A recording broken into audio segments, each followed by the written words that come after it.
All right, welcome back.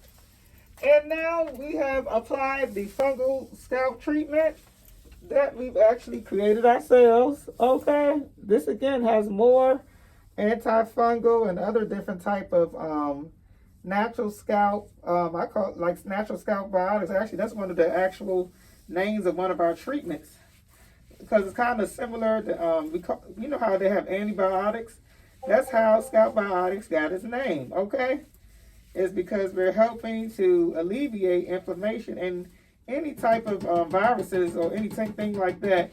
We're using natural remedies, and this is going to sit in the hair for a couple of minutes. And now we're going to offer her our steam treatment. Child, our clients been loving this steam treatment. Okay.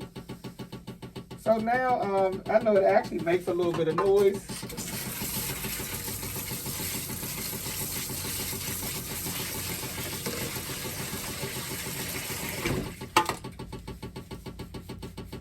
Just making sure that it's rubbing in. And the reason why we let it sit so that it can absorb into the scalp, because we have opened up the hair follicles already. So now we're able to insert our products and growth agents. That's the reason why people should get the treatments in the first place. If your scalp is blocked, you're not going to be able to receive the appropriate amount of nutrients. Some people, they just be trying to figure out what we're doing. Maybe you're just using some lemonade and, like I seen this one girl, I'm not going to say her name, just putting avocados on people's head. Avocados and watermelon, charging them $200 for that. I've been WeaveDr being patty. But yeah, we actually are doing holistic herbalism and science behind some of our formulas and some of our different treatments that we offer.